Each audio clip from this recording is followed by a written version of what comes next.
about some of the best and worst aspects of Dragon Age the Veilguard.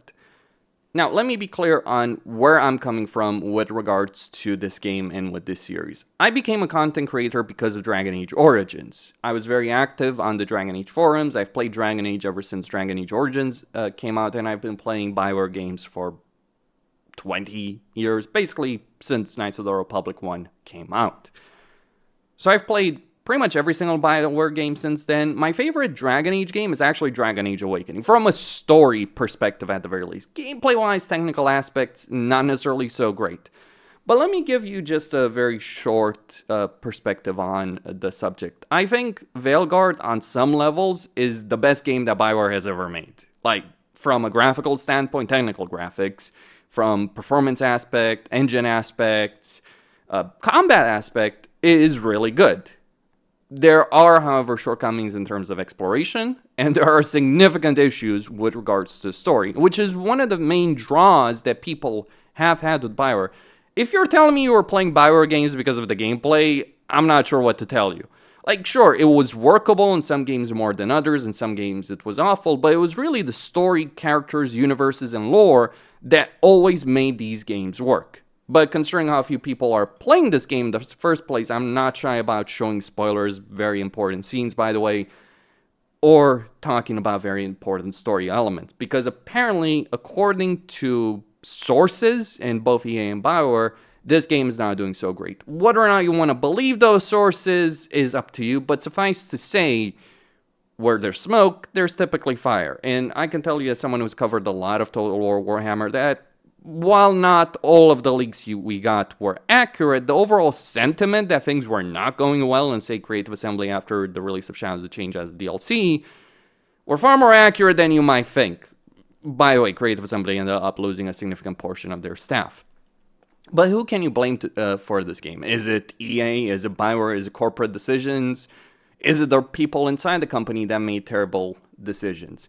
Well, it's probably a mixed picture in some ways. Like, some things are unfinished, to say the least, because they got rid of some important people, including Mary Kirby, who apparently was handling the writing for Lucanus, and you can really feel that Lucanus is unfinished from a story perspective. So there is certainly some corporate aspect, but really, I think the issues with regards to this game from a writing perspective do come down to the writing team. You can't blame EA and Bioware for that. You could blame them for DLC practices, for, things like the Nouveau, but this game doesn't have the Nouveau. So with that in mind, let's talk about some of the best and worst aspects. And by the way, the footage you're seeing here is from a tribute video I did. Check it out, link in the description. Can't share the music here because, copyright and all that, but yeah, there's some really awesome moments in this game. It isn't a completely horrible game, and I think that's one of the things that pisses me off even more. Like, if it was just a completely boring and terrible game, I would not care so much.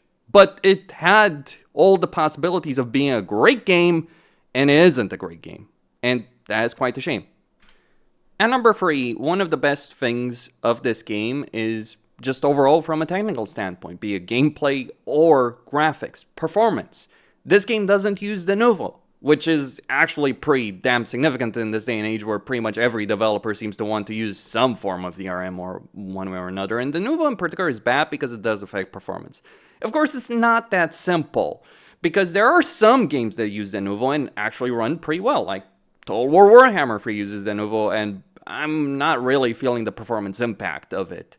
But then again, you have examples like Hogwarts Legacy, which do use the Nouveau, and when people finally cracked the Nouveau and discovered that apparently the game could gain 20 FPS without the Nouveau. That is a particular problem when you're thinking about it. It's not universal, but to be sure, given, how developers like to push the envelope graphics and, other issues that do come out in terms of optimization, the fact that EA decided not to do so is a good thing, especially after the complete and utter disaster that Jedi Survivor was from a performance standpoint.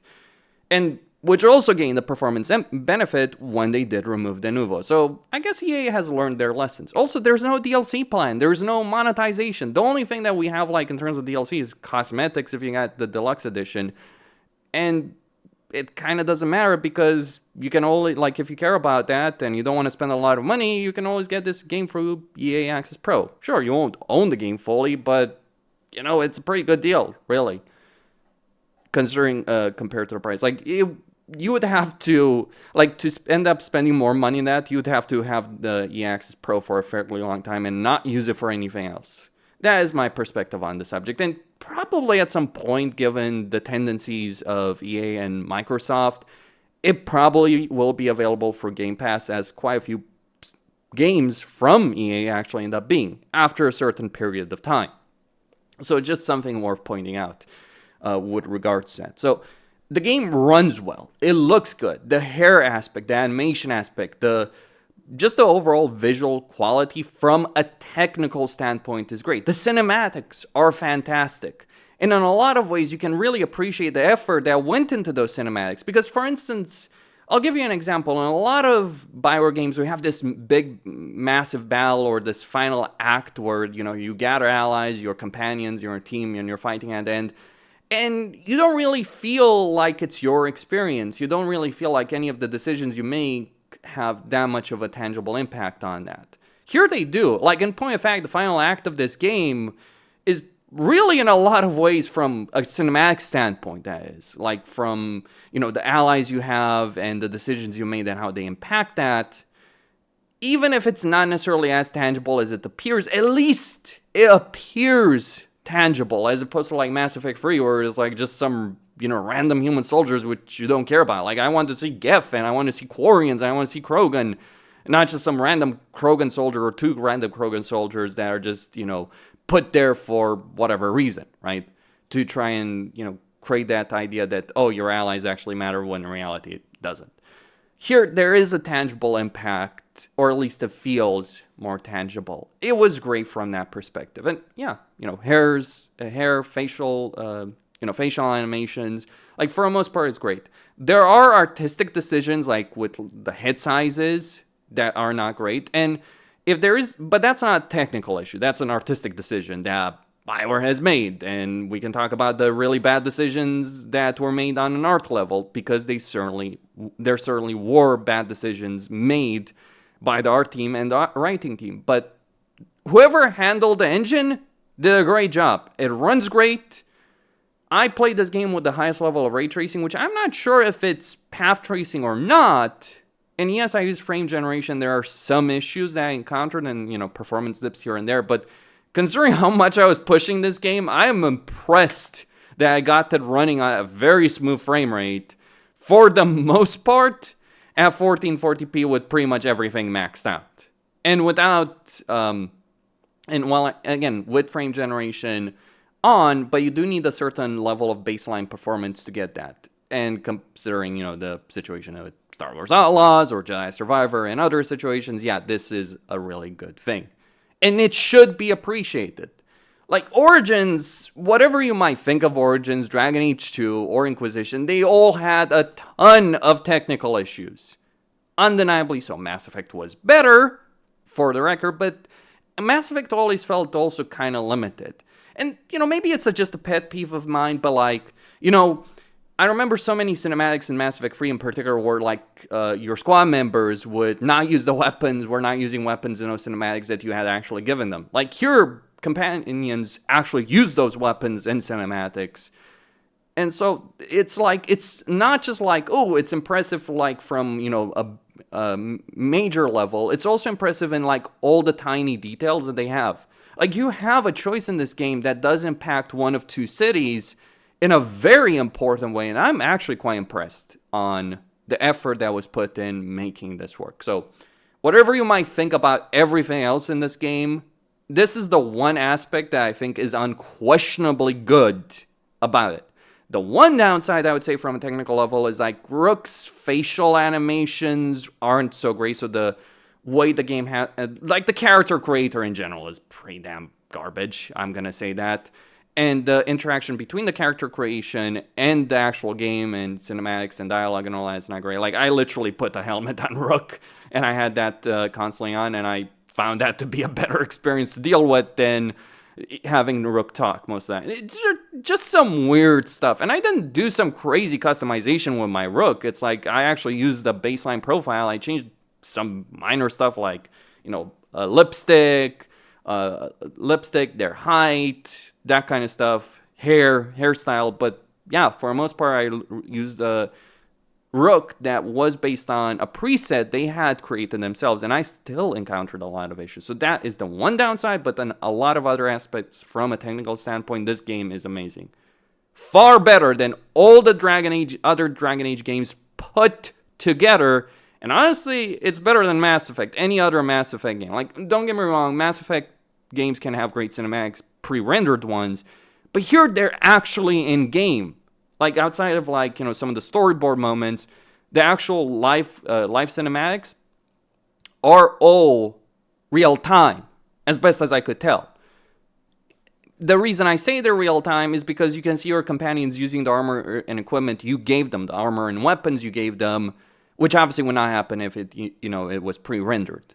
And that, again, is a point in Bioware's favor with this. I don't know how it runs on worse systems than mine, because I have a pretty good system, 4700K CPU, 4070 Ti, not the best hardware in the world, but pretty powerful. But I've played many games that looked worse than this one that did not run as good as this one does. Nor did they have necessarily as much scale as this game has in quite a few areas. And number 3 for one of the worst aspects in this game is what I would call either virtue signaling or posturing, because that is what Bioware is certainly doing here. Or preaching, if you will, about inclusivity and tolerance, etc., etc. This cuts really deep, and for a lot of people that aren't playing the game, that refuse to play the game, this probably is the number one issue for them. People who haven't really dived in deep into the story, haven't looked at the aspects of the story, this is something that does strike them very, very clearly and very obviously. But it is preaching, it is posturing, because it's not really as inclusive as you might think. Like, we had Baldur's Gate 3 come out, and you could have sex with a bear in that particular game. Yeah, that is certainly a level of inclusivity or insanity, if you will, in that particular case, that really goes far beyond what this game does.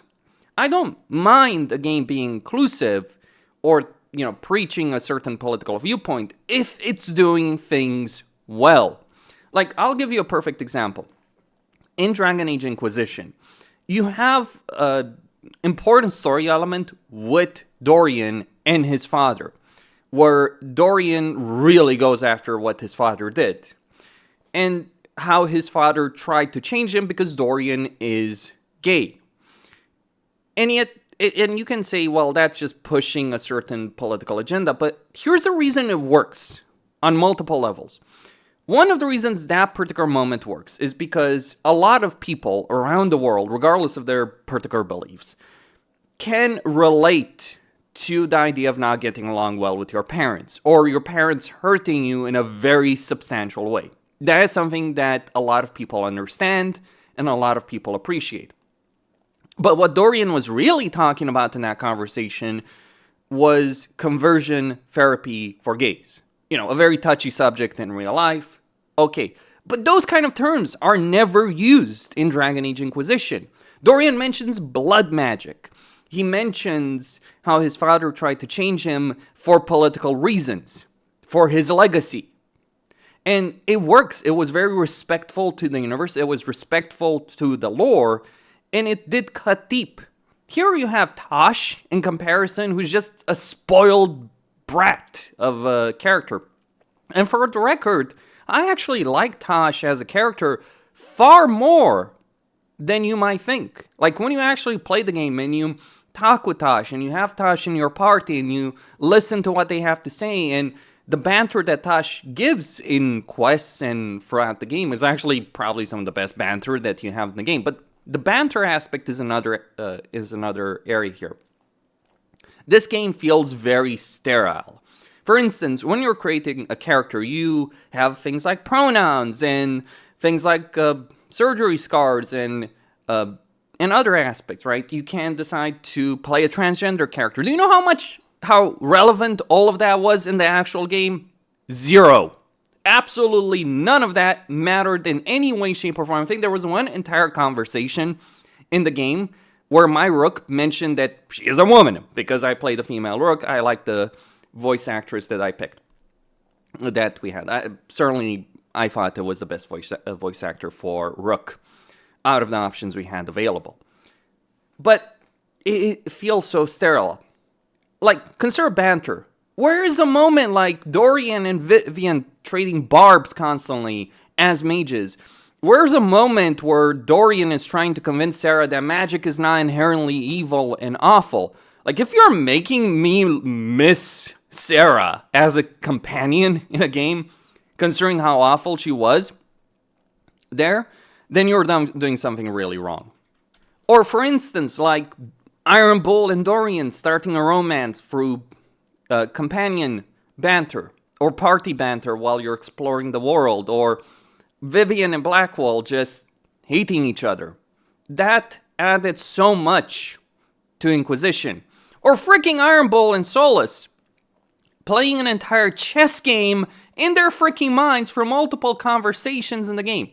I do appreciate the fact that pretty much any banter that you have between party members will play out, for instance, in the Lighthouse, if you're not bringing those party members. I do appreciate that it does seem to happen repeatedly, because there were certainly a lot of ways to miss out on that kind of important party banter in previous games. But it's so sterile. There's only 2 companion conflicts in the entire game. One is because Tosh finds the whole aspect of necromancy really disturbing. Fair enough. And you sort it out between Tosh and Emmerich. And the other one is a conflict between Lucanus and Davrin over what happened in Weishaupt, which again you sort out. But it's never really anywhere close to the level of what we had before. And that is where the problem lies. It's not just Bioware being preachy and trying to show, oh, look how progressive and inclusive we are, but not actually being as much as they think. Baldur's Gate was a more inclusive game in the ways that mattered. And when I say preachy or virtue signaling, it's also marketing of the game. Because with Baldur's Gate 3, I didn't know what romance options existed before the game came out. I don't believe there wasn't a single interview about what was going to be available or any discussion on inclusivity. But it was an inclusive game in a lot of ways that actually mattered. Whereas this game is, oh, look how inclusive we are, and interviews the developers to, pound their chest and proclaim how inclusive they are, but it's actually just so sterile. So maybe there's a lesson over here with regards to marketing. People don't give a shit about this stuff. You can be as inclusive as you want in a story if it's handled well, but don't fucking market your game on that subject. Or don't do developer interviews where you're talking about this as if it's a big deal. People care about good, interesting games with good, interesting stories, regardless of what those stories are. They don't care about you preaching about your fucking political beliefs. That is simply a fact. Also, people don't care when character heads are larger, like when the art direction is just very, very questionable with regards to just character faces and heads in general. And other decisions that Bioware has made on the subject, like the Kunari. Yeah, preachy, posturing, virtue signaling, sterile. There's a ton of issues on this subject with regards to Veilguard. And number 2, from one of the best aspects of the game, is companions from a gameplay standpoint. Yes, I'm quite serious. Some people are going to disagree on this, especially people who haven't played the game. They're going to say, well, your party size was reduced and your companions are all invulnerable to damage, so they're just cooldown tools. One, that is not really an accurate assessment of companions, because who they're attacking and how you equip them is important. It's not just cooldowns that make companions, for the record. Their items make companions, their weapons make companions. That is important. And the party synergy as well is very, very important. In every single RPG that I've played, every single one, from Knights of the Old Republic 1 to Baldur's Gate 3, yes, I am including BG3 in this, you always feel from a gameplay standpoint, especially when you're playing on a higher difficulty, that if you're not bringing a specific party or a particular party group, you are going to end up suffering compared to others. In Inquisition, for instance, this took the form of, say, Blackwall being unkillable if you built him as you should, with his special skill line and other things, as well as Vivian. The reason is both Vivian and Blackwall made things completely trivial compared to what they could have been otherwise. Because both Vivian and Blackwall have certain skills that just so severely outmatch everyone else. In Origins, it was a question of Wynn and Morgan, because they're mages and their healing capability is very, very important, especially Wynn. But that means that other companions that don't have those kind of capabilities were less useful. Or you might have companions that were very, very squishy. For instance, in Mass Effect 3, like, the best companion you wanted to use was Garrus, because he could just literally solo levels with the right weapon build. Or, as opposed to, using Tali, who was good against certain enemies, but was pretty squishy. And I like Tali a lot as a character. But either you have a situation where companions are completely overpowered and they trivialize the game, or you have useless companions. Like, every mage in Inquisition compared to Vivian was completely subpar. Like, basically, Vivian was much better as a mage than even you could be as a mage, unless you went for her particular special skill, which you could. And the reason that was so good is because Vivian could give your entire party barrier and could make the entire party unkillable. Combine that with Blackwall taunting enemies and being unkillable himself, you get the idea. But that leaves little room for bringing companions for the sake of, story experience, hearing their banter, all that. And while certainly the banter in this game is not great, is very sterile, etc., the actual synergy in the party is good. Like, every companion has something on offer, something substantial. A lot of different parties work. Like, I think you can match any companion in this game with another, and it will work. Sure, some work better than others, especially with detonations, but like, for instance, there were certain difficult bosses where I went with both Tosh and Davrin, because they're both warriors who can taunt enemies and remove the pressure on me. So I may lose the detonation damage on that, and I did, but what I lost there, I made up in survivability. Or I can bring both Lucanus and Harding for sheer damage. Or I can bring Balara for the fact that she restores the ultimate cooldown with her heal ability. So that is absolutely a great aspect over here. And the fact that each companion has some special ability when it comes to exploration, but you can access all of them, whether or not they're in your party, is again a good thing, because it means you're avoiding a situation which did absolutely happen in, say, Dragon Age Origins, where, like, oh, maybe I do want to bring, say, a full party of warriors or a full party, maybe I don't want to bring a rogue, but you are missing the benefit that a rogue brings you in terms of, like, just, opening certain doors, certain chests. That was not a great dynamic. It is a much better dynamic. Now, I don't really think that making companions invulnerable to all damage is the solution. It's a band-aid.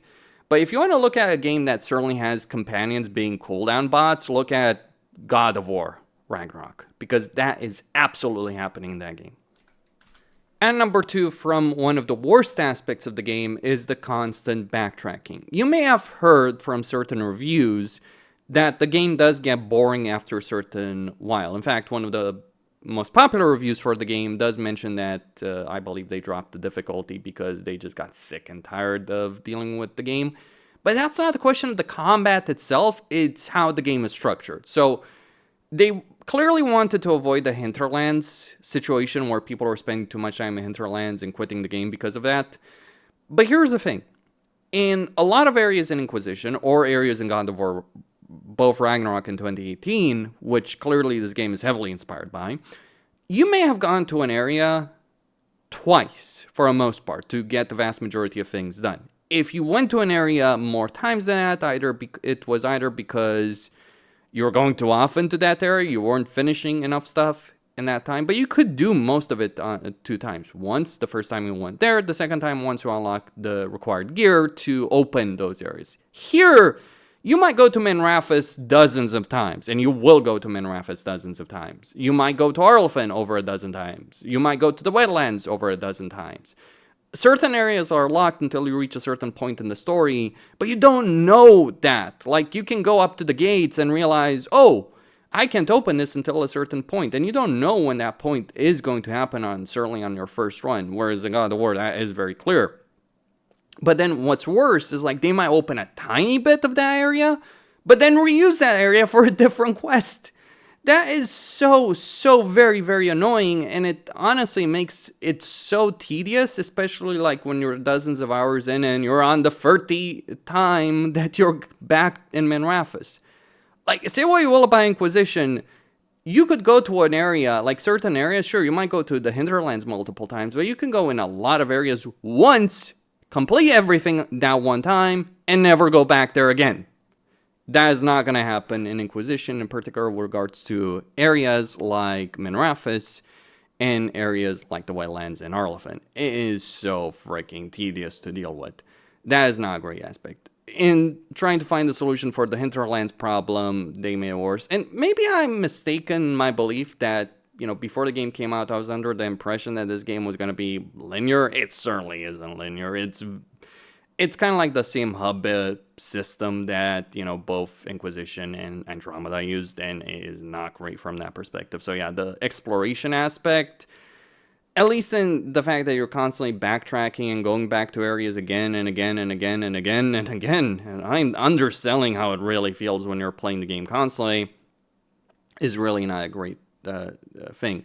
And the fact that they're reusing areas again and again for different kind of quests and different enemies spawning in those areas, again, not a great thing either. Like, I think I went to the Cobble Swan, an inn in Minrafis, like 20 freaking times. Maybe I'm exaggerating, but not really by much. That is saying something. And yes, it does ruin an otherwise pretty good gameplay experience, but it makes so many things really tedious to deal with that by the end of it, you're just sick and tired of it.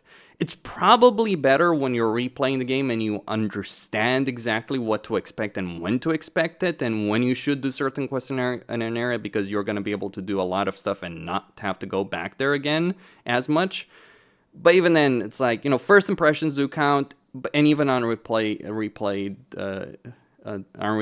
it's still going to be an issue. This is not an issue. Like, God of War had certainly this issue to some extent. It is far worse here, and it was nowhere near as much of an issue. Like, it was an issue in Tyr's Temple in 2018, but they vastly improved that in Ragnarok. And again, in Ragnarok, if I ever went to an area more than 2 times, if even that, it was because there were certain optional bosses that I just couldn't deal with early on. Or I tried to deal with them and I just couldn't, so I leveled up more, got more experience in handling the combat, and then I went and dealt with them. And for a record, I spent more hours in God of War Ragnarok finishing one playthrough. Like, I have 132 hours in one playthrough of God of War Ragnarok. Yes, some bosses, like, took me like 20 hours on the highest difficulty. I'm not a great player. It takes you a long, like, it took me way too long on certain things, but... And also Valhalla certainly consumes a lot of time as well. And maybe I'm exaggerating on 20 hours, but not by much with Gna. But I can tell you, I did not feel those 20 hours of trying my chances against Gna as much as I felt like going to Minrafis the 20th fucking time in this game. Now, from the second worst to the very best aspect of this game, it is the combat system. You have a lot of different tools to customize Rook, regardless of which class you play. Like, for instance, I played the melee mage, and this is actually the first time where I really enjoyed playing a mage in a Dragon Age game, because, yeah, it was not really great to have a main character as a mage. Inquisition could work, don't get me wrong, on that subject, but even then, I preferred either playing a rogue or a warrior in the other Dragon Age games. Here, Mage was awesome, and just in general, the entire combat system is awesome, and it's really responsive. The animation quality in combat is the best in the series, by far and away. Like, animations, just the overall combat system in other Dragon Age games, or a lot of other RPGs, just can feel very clunky, slow, and not particularly great to deal with. I do do have one issue with it in that I couldn't rebind keys, but I think it's saying a lot about Veilguard that even though I couldn't rebind any key, the worst aspect that came with that was not that I was struggling against enemies, it is that the only real impact of not me being able to rebind any key was that I constantly had to open the pause menu just to give my companions orders, because yeah, having to press left control 6 to use a certain ability is not great. So I would have wished to be able to rebind that. You can if you change certain things in like a file. It's really weird in a Frostbite game to not be able to do that, but still, like, just the sheer amount of variety in terms of building your character, the choices you have in gear. Like, a single item can change your playstyle so much. Like, I played an arcane bomb mage, a melee mage. Like, I was constantly applying arcane bombs, and like, you know, dependent on the school of magic I was using for my orb, dependent on other abilities I had, the abilities my companions had, things could feel so differently. And it avoids a pitfall that so many other games fall into. Either a game is trivial, or a game is obnoxiously annoying. Like, Inquisition was not a hard game, but it was obnoxious to deal with certain enemies. Very large health pools, really bad pathfinding, really bad control of your party. You know, that's one of the reasons I put the party gameplay or the companion gameplay on this list. But it's also small things like opening chests, opening doors, climbing off ledges, just the responsiveness, how that feels. Like, just overall, the moment-to-moment gameplay is great. The backtracking isn't, but yeah, the overall moment-to-moment gameplay is pretty solid.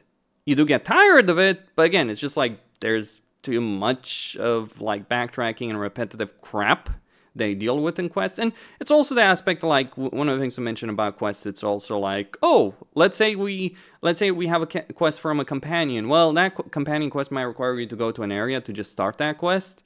But it's like a picnic that takes 2 minutes, and then you go back to the lighthouse to get the second quest, and it might be something as trivial as that. It's just frustrating, but moment to moment, when you're not engaged in the freaking walking simulator like I just mentioned, it is fantastic. It is fun. It is interesting. It feels responsive. It feels good. Like, I actually enjoyed this in quite a few ways, even more than God of War Ragnarok, and that is very high praise, because I really like God of War Ragnarok. Now, it may not be as balanced or well-designed in certain ways as that game, but like, just the design of your class gameplay, the overall combat system is fantastic. And this is a significant win. It's probably the best combat system Bioware has ever made in any game, including Mass Effect. Yes, including Mass Effect. It avoids the pitfalls that so many other RPGs do fall into. Like, the final boss felt like a final boss, as opposed to just being like, get it over with, right? Because it's much easier than other things. I know Elgalon, the final boss, was difficult, tricky. And if I hadn't built my character properly, I probably would have felt the pain for that. But in other games, you either build your character properly and it's completely trivial and boring as dirt, including the Archdemon of Dragon Age Origins, or it's a pain in the neck to deal with. Here, I think they really struck, you know, that balance that so many games, so many single-player focused games do struggle with. Whatever issues Dragon Age Veilguard has, and it does have them, the combat team delivered. Not the exploration team, not the people designing the areas necessarily, especially the backtracking, but the people who are handling moment-to-moment gameplay did a fantastic freaking job. And this is not just the best, this is far better to play and far more interesting to play. Like, you might not appreciate it from the footage, and I certainly was skeptical of it before I started playing it, but once I got to play it, and once it really clicked for me, oh man, did it click for me. So many different choices, so many things that do matter, so many different builds and options that all work, and you're never feeling like, yes, there are bad builds you can go for, sure. If there is any issue with the combat system, I think a streamer made this point, I wish I could save my build so I could experiment with them more, because, yeah, I was interested in potentially experimenting with different builds. I know they would have worked, but having to rebuild, to put all the skills in the slots kind of prevented me from doing that. You can reskill at any point for both yourself and companions, but the fact you don't have presets is one of the downsides. But what is here, what you do experience moment to moment, is great. And look, I have to appreciate the transmog aspect as well. Like, it doesn't matter what armor you're actually wearing, what equipment you're actually wearing. Like, for instance, the armor here that I've transmogged is heavy armor. Whereas, obviously, I'm not wearing heavy armor as a mage. I could, but, you know, the skills I have benefit me with medium or light armor. I'm wearing medium armor in this particular video. I also wore light armor at one point. But you do have that choice with armor. You do have that choice with abilities and what abilities you take. There are some annoyances, like Kunari being not immune, but very resistant to lightning damage, kind of put me off to a certain extent. But, you know, once you realize what you're dealing with and how to deal with it, it's pretty good, pretty fun, pretty interesting. I never felt like I never encountered a boss fight where I just felt like, oh, this is really shit. Whereas in every other Dragon Age game, I certainly did so. And I also experienced that in Mass Effect quite often. So, significant win from my perspective over here from the developers. There were some that I feel could have been better handled, like Gilanane's boss fight is not really a boss fight. It's more like deal with a bunch of ads and break a bunch of barrels, if you will, throughout the boss, quote-unquote, boss arena. That was certainly a letdown, but then you have Elganon, which absolutely isn't a letdown and feels like a appropriate final boss to the game. So that's great. That's fantastic. Finally, the very worst aspect of this game is the story. Now, I am not surprised that things ended up the way they are to some extent, because I played Dragon Age Trespasser, and whatever you might think of someone like David Gator as an example, I think it's safe to say that David Gator always knew when to restrain his worst impulses. Something I cannot say the same about Trick Weeks, but there are other issues as well. For instance, Mary Kirby was apparently responsible for writing Lucanus, and when she was fired, essentially, from Bioware a year ago, it basically left Lucanus unfinished as a character, and it does show. Like, Lucanus starts out very strong as a character, great recruitment mission, but how it actually pans out is not horrible, but it does feel like it's unfinished, and that is absolutely a problem with respect to that character. Losing a talented writer like Mary Kirby, who wrote a bunch of really good stuff in Dragon Age previously. But with David Gator, well, I remember something that I believe David Gator said or was said about him, that after Dragon Age 2 came out, a lot of people reacted very negatively with regards to the Anders romance, and he was angry about that. He was angry about the reception, and one of the perspectives he had is like, okay, screw it, I'm just not going to do any romance whatsoever in Inquisition. That was his initial reaction on that. He restrained himself. He took a step back, took a deep breath, and then wrote some really good stuff in Dragon Age Inquisition, including romance stuff. And I think that is the difference between someone like David Gator and Trick Weeks, who is the lead writer for Dragon Age ever since David Gator left Bioware. I'm not sure about the internal situation in the company, and I'm always skeptical about blaming one particular person in the company, unless they're in charge of things. And in particular with Veilguard, the biggest issue by far is the writing. Like, far bigger than any other issue in the game combined. And why is that? Well, if you look at Trick Weeks, Weeks is a great writer. Anyone who disputes that point needs to understand that Weeks wrote Morden, Tali, parts of Garrus, parts of Joker, the Tuchanka plot, the Rannoch plot in Mass Effect 3. Some of the best writing in Mass Effect was handled by Weeks. And that's probably the reason they were promoted to the position of lead writer. But you can be a great writer, but not be a great lead writer. And that's where I think the shortcomings come in.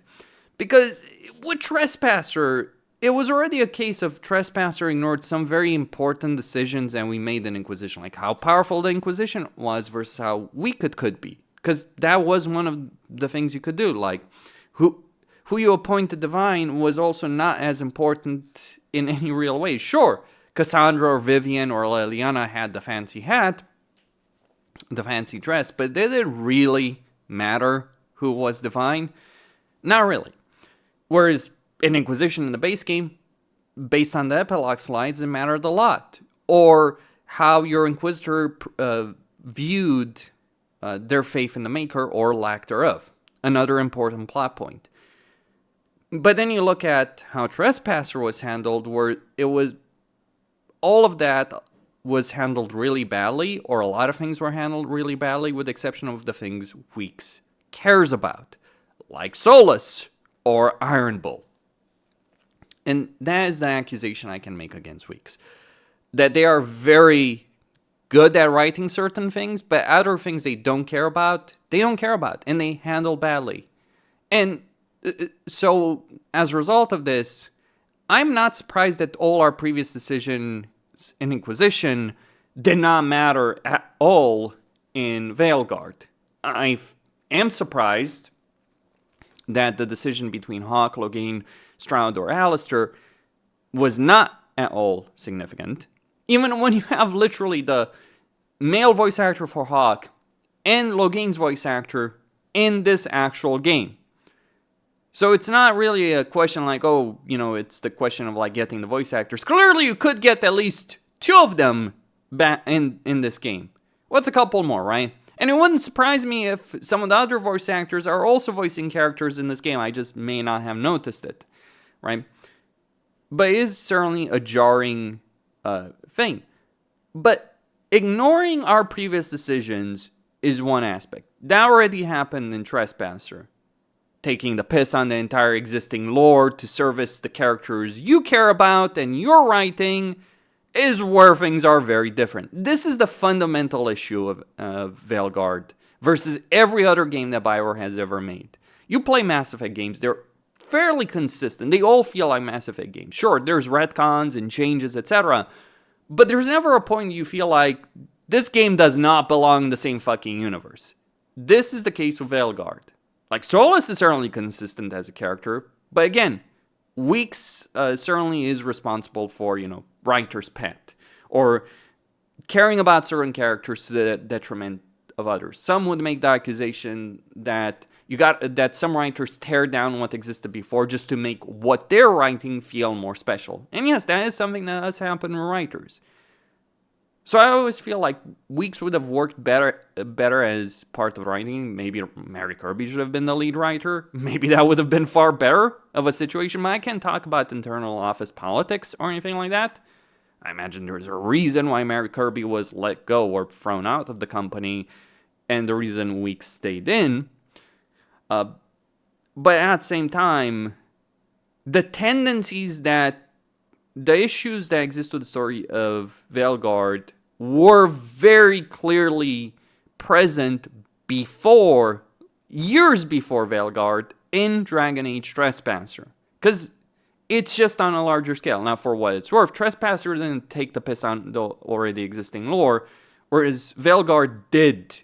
The Blight, for instance, the creation of the Blight, the Titans, the dreams of the Titans, the Grey Wardens, the North, the Minrathous, the Tevinter Imperium, the Qunari. So horribly handled. Like, I hated what they did with the Qunari in Dragon Age 2, and even in Dragon Age Inquisition compared to the impressions we got from Sten. Clearly, those were retcons, to be sure. But it was not so egregious as we're seeing over here. It is a complete mess. And I could spend easily over an hour talking about so many issues in this game. Like, if you think the problem in this game is someone like Tosh, no. Tosh may be a symptom of a problem, but believe me, Tosh is not the problem as a character. In fact, the banter Tosh has is actually far better than many other companions. And the story, the quest line that Tosh has is actually also better handled than many other things. But it's just like sacrificing elements or changing elements to service a particular story. Because obviously the Elven Gods have to be these horrible guys because it makes Solus look better, right? I mean, I think the overall sentiment with regards to Weeks as a writer can be expressed in a final dialogue situation from Solus himself. You sneer at me so you understand. You are mortal compared to you, to your infinitesimal existence. I am a god! That's the kind of sentiment I get when I'm thinking about the writing overall in this game. It's like, I know what I'm doing. I'm better than you. I'm smarter than you. I'm right. You're wrong. That is the overall sentiment I get from someone like Trickweeks with regards to writing. And look, you know, David Gator has, you know, certain political opinions, and other writers have political opinions or perspectives that they do inject in their stories. But how they inject those opinions and how they focus on the characters they care about versus the ones they don't care about, or lore elements they care about versus others they don't care about, that is the clear-cut difference between these kind of writers. You can say what you will about Drew Kane, Mac Walters, David Gator, Mary Kirby, and others. And again, I emphasize that blaming one person for the major screw-ups of a particular title is probably not accurate. Like, there's probably various moving parts. Like, you know, EA firing Mary Kirby did affect the storyline, clearly. As an example, that's on them. But there were also clear decisions that were made by the person writing Solus, which is Weeks, who created Solus, all done in the service of Solus and that storyline to the detriment of everything else. And that is where Dragon Age the Veilguard stands compared to every other game that Bioware has ever handled. And this is the thing that is ruining the game. Like if you can ignore these aspects, you can enjoy the game, but geez, is it difficult to stomach. So in conclusion, do I think Dragon Age the Veilguard is worth playing? Do I think it's the worst game that Bioware has ever made? Or do I think it's a lot better than some of the people are criticizing it? Well, I certainly do think it's a lot better than the critics make it out to be, but I also think it's a lot worse than people want to pretend it isn't. The writing is just god-awful. It's also sterile, it's preachy in the worst kind of ways. It's injecting particular political ideologies and perspectives as well in the worst way. I mean, I think the way Tosh acts is probably indicative of how the writers feel about, like, the writing overall. Maybe that is a perfect indication of it. It is the best game from a technical combat level, companion gameplay level, of any game that Bioware has ever made. That is an objective fact. If you think that the clunky pathfinding mess and constant micromanaging of companions in previous games was good, I'm sorry, I'm not buying it. I played Origins. You know what was one of the most popular mods of Dragon Age Origins? Skip the Fade. For a good fucking reason. Now, sure, there are some things missing, and I do wish that certain things were improved. I do think there has to be some better way of handling, you know, gameplay, companions, etc., than what they have here. But it is a major step in the right direction as far as I am concerned here. So I gotta give Bioware credit for that. And look, I'll say this much. I do think it does get better when you replay it. In fact, if it was a particular viable path for me as a content creator, I would do a second playthrough. I would stream a second playthrough. I did enjoy my time for what it is. I didn't spend 75 hours in a game I consider complete garbage. I mean, certainly there are games I've played on this channel and played in general that I did consider garbage, but it was tedious. I had fun in this game, and I can say that I've played a lot of games over the years that I did finish, and I just either never went back to them. If I even finished in the first place, there are games that I refused to finish because they were so horrible. That is not the case with Veilguard. Far from it. But it is not the Dragon Age game, from a story perspective. Like, just flat out, it is not the Dragon Age game. in the kindest possible way, you could consider it a hard reboot of the series, but really, compared to everything that's been before from a story level, interaction level, dialogue level. Also, one small thing that's kind of worth mentioning, like there's a bunch of smaller details, both good and bad, but like one small thing that people mention is like, one of the things we could do in Inquisition and Origins is we could have very long conversation with companions whenever we wanted. We didn't have the game segmenting these things for us. We didn't have the game saying, okay, you can only talk like, a couple lines of dialogue here, then you have to wait a couple hours, or literally leave the lighthouse and go back again to talk with their companions to get their full story. It is tedious as hell from that perspective.